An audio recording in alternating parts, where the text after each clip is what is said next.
All right, guys, so I'm going to go through really quickly the taping process before we paint things that are on the wall.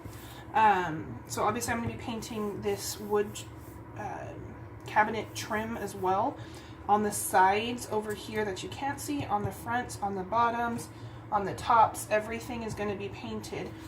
And before we do that is all of the setup. And I have right here just some basic 3M painter's tape. I honestly don't know, in my experience of painting, which I have painted quite a bit, I can tell no difference between the different types of paints they put on the labels. Just get a basic painter's tape. It doesn't have to be blue, it can be orange or yellow, whatever color you want. Duct tape, 3M, whatever there is, okay? Frog, I think. So, this is painter's tape and it's not super sticky.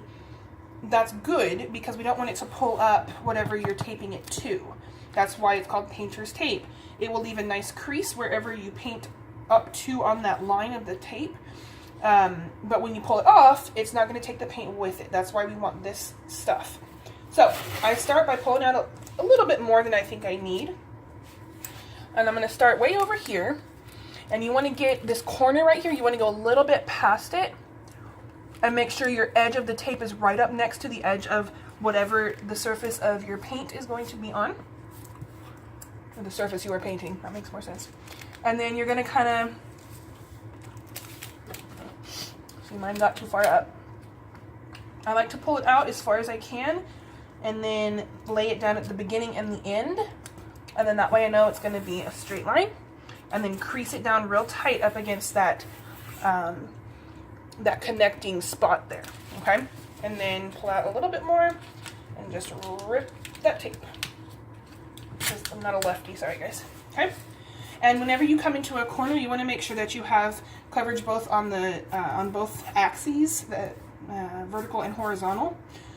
Because if you have it just cut like right here, then you're gonna have this open space here where you might accidentally splatter paint. So you want to make sure you have this whole frame framed, okay? I'm going to do the top part, same way. Pull it out a little bit past where I need it to be. And because I can't necessarily see, I'm going by feel mostly up here. Okay, I got my beginning and my end parts, and then I'm going to just push it down real tight up against that connecting spot. Go to my corner of other piece of tape. Boom. Okay, there's really no need to press down on the other part, the other end of the tape, like the bottom part right down here, because you're going to be pulling it up anyways. Might as well not make it harder on yourself. So I really just make sure that seal is on the edge of whatever it is I'm painting. That seal right there is real tight, and then the rest of it can be loose again. Okay, and then I'm going to go through here. My tape right now is a little thick. They make it thinner. They make it in like 1/2 inch, 1 inch, 2 inch. And this is just the one I grabbed. So I'll probably end up using a 1 inch here. I probably have some in my garage. But for right now, that's just a basic on how to prep tape your painting.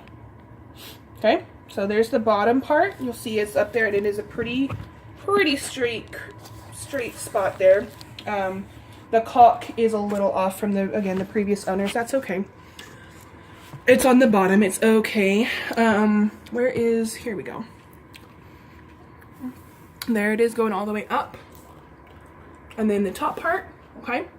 So remember, we want to make sure these corners have complete coverage up in this spot, because you don't want to splatter off into this corner if there's not tape there.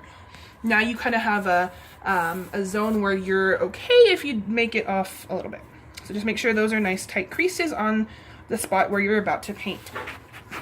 And that's what I have for you today. Hope you learned something new. Bye.